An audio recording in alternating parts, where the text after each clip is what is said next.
Hi, Dilworth. Okay, happy Friday afternoon. I want to read you the rest of the biography about Salvador Dali and his impact on surrealism. So, our artist spotlight for this Friday was Salvador Dali. Um, he lived in the early 1900s. He was part of the surrealism movement where you take a painting that looks normal and then you add in elements that make it seem almost like a dream or more like a nightmare. And the entire premise behind this was to take what's in a human's subconscious, so the very, very, very back of your mind, and put it on canvas or paper and make it visible. All right, so here we go. For those of you that didn't see the earlier one, this is Salvador Dali, and here's one of his paintings. Here's another one. So you see, it does look normal, but then you have elements that are just kind of funky. Elephants posing as trees, melting clocks, okay? Funky stuff. Here we go. So journey into surrealism. How does Salvador Dali explore the weird, troubling world of the mind? On a spring day in London in 1936, a man stands before a crowd. He wears an underwater diver's helmet and wildly flails his arms. The crowd assumes it's all part of this bizarre act, but soon somebody realizes he can't breathe. Quickly, people rescue him.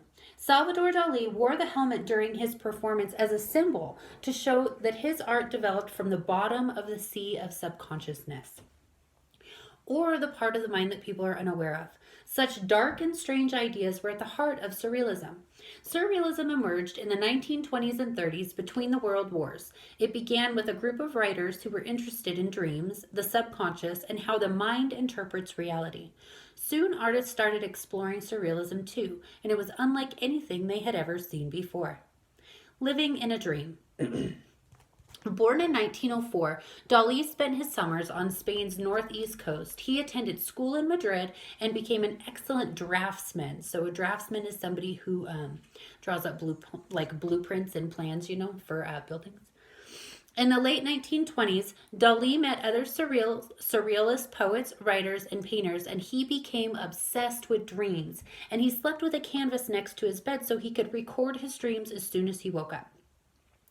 In 1931, Dali completed The Persistence of Memory above. So that's this one right there, The Persistence of Memory. I hope I said that right. The artist works in a highly realistic style,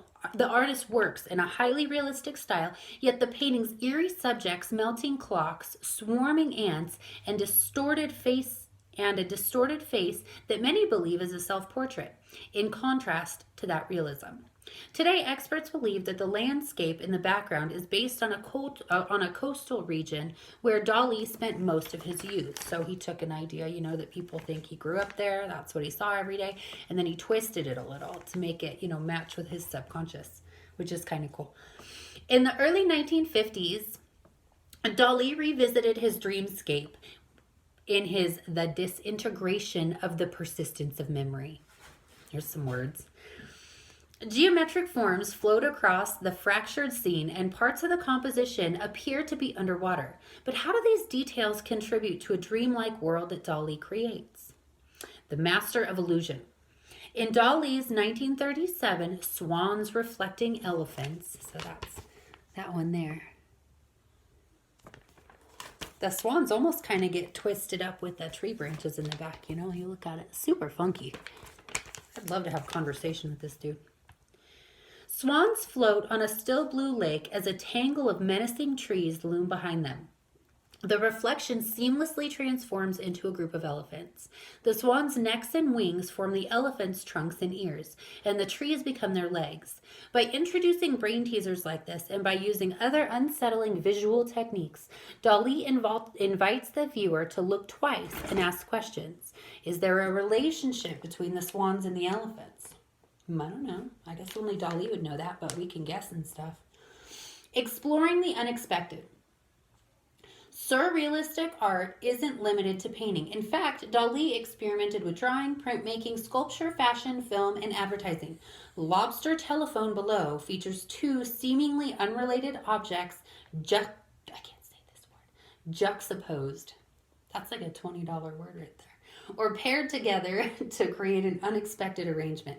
This 1936 sculptural object had personal meaning for Dali, who claimed to have a strong emotional associations with both telephones and lobsters.